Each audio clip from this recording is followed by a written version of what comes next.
ভাঙন পরিস্থিতি দেখতে গিয়ে তৃণমূল নেতার হুমকির মুখে বিজেপি নেতা। এলাকায় আসলে মেরে হাত পা ভেঙে দেওয়া হবে, এমনকি প্রাণে মেরে দেওয়ার হুমকি দেওয়া হয়েছে বলে অভিযোগ বিজেপি নেতার। পাল্টা বিজেপি নেতার বিরুদ্ধে কুরুচিকর মন্তব্যের অভিযোগ তৃণমূল নেতার। ঘটনায় দুপক্ষই পুলিশ প্রশাসনের কাছে লিখিত অভিযোগ দায়ের করেছে। গোটা ঘটনার ভিডিও ভাইরাল হতেই মালদার মানিকচকের ভূতনি জুড়েই চাঞ্চল্য। ঘটনার সূত্রপাত শনিবার দুপুরে। ভূতনির ভাঙন বিধ্বস্ত কেশরপুরে কলোনি এলাকায় পৌঁছল বিজেপি নেতা তথা আইনজীবী অভিজিৎ মিশ্র। কাজের নামে সরকারি টাকা লুটপাট করা হচ্ছে, এমনই অভিযোগ করলেন তিনি।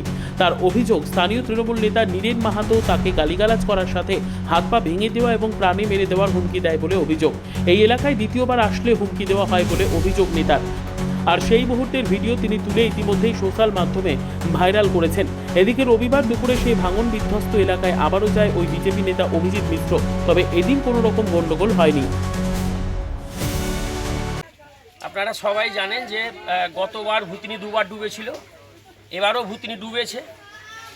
আমাদের ডিউটি এটা যে সাধারণ গরিব খেটে খাওয়া মানুষ যারা ভূতনির মানুষ আছে তাদের পাশে দাঁড়ানো, সর্বদল নির্বিশেষে। এখানে কোনো পলিটিক্সের ব্যাপার নেই।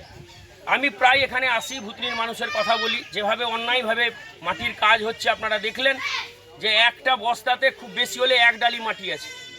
বিধান নেতা এই প্রতিবাদ করতে আসার জন্য কালকে আমাকে এইখানে দাঁড়িয়ে, এই জায়গাতে দাঁড়িয়ে আপনাদের সামনে যেখানে কথা বলছি, বলেছে আপনি দ্বিতীয়বার ভূতনি ঢুকবেন না, ঢুকলে আপনাকে মার্ডার করে দিব, আপনাকে কেটে আপনাকে ওই বাঁধে ফেলে দিব, নদীতে ফেলে দিব। এত বড় নীরেন মাহাতো তার নাম। কি দল করে?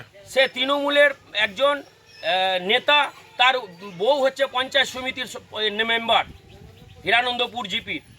আমাকে এইভাবে কালকে হুমকি দেওয়া হয়েছিল। আমি বলেছিলাম বারবার আমি আসবো ভূতনির মানুষের জন্য, মার্ডার যদি হতে হয় তো আমি মার্ডার ভূতনির মানুষের জন্য হব, কিন্তু আমি আসবো। তাই আমি দ্বিতীয়বার আবার এইখানে এসেছি, যেখানে আমাকে থ্রেট দিয়েছে আমি এখানে এসেছি। এত মানুষ সবাই আমার সাথে এসছে যে হ্যাঁ আমি এখানটাতে মার্ডার দেখতে এসছে, এরা সবাই আমাকে। মনোভাবটা হচ্ছে আমরা প্রতিবাদ করলে চুরিটা বন্ধ হয়ে যাচ্ছে। তো ভূতনির মানুষ, বন্যাপীড়িত মানুষ, আমরা বাদে তাঁবু খাটিয়ে থাকি। কালকে নদী ভাঙন চলছিল, আমরা কালকে আমার বউ আর আমি নদী ভাঙন দেখতে যাই।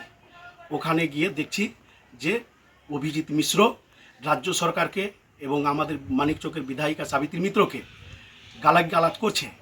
আমার বউ ইতিমধ্যে ওখানে গিয়ে প্রতিবাদ করেছে যে আমাদের ডিএম সাহেব এবং বিডিও সাহেব এবং সাবিত্রী মিত্র এবং আমাদের মমতা ব্যানার্জি সব কিছুই এখানে আর্জমেন্ট করেছেন, ত্রাণ সামগ্রী সবই দিচ্ছেন।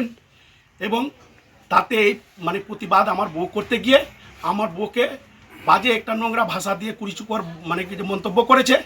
তারপরে আমার বউ আমাকে ডাকে, ফোন করে, আমি আসি ওখানে। আমি ওকে প্রতিবাদ করি যে ওখানে যে আপনি আসছেন, এখানে কি করছেন আপনি? এখানে তো আপনি একটা লয়ার, এখানে এসে রাজনীতি করছেন আপনি। আমি বলেছি যে আপনি ভূতনিতে এসে বারবার আপনি যে এখানে ভিডিও পোস্ট করছেন, সব কিছুই করছেন, বিজেপি পোস্ট করছেন, কিন্তু আপনার মোদি তো আছে, মোদিকে বলতে পারছেন না। দুবার সাংসদ রয়েছে সরকারকে এবং সাবিত্রী ম্যাডামকে, হ্যাঁ, এবং ডিএমকে এবং বিডিওকে বারবার প্রতিবাদ করাতে এই করে আমাকে বলছে যে তোমাকে জেলে ভরে দিব। তখন আমি তখন ওনাকে আমি রেগে, উনিও রেগেছেন, আমিও রেগেছি, রেগে কথা বলেছি। কথা বলতে গিয়ে আমার ভিডিওটাকে উনি ভাইরাল করেছেন। যে ভিডিওটা ভাইরাল আছে সেই ভিডিওটা সত্যি না, তদন্ত ওটা হোক। যে আমি কমপ্লেন করেছি, ওটাকে তদন্ত করে দেখাও। ব্যুরো রিপোর্ট, উত্তর বাংলা সংবাদ।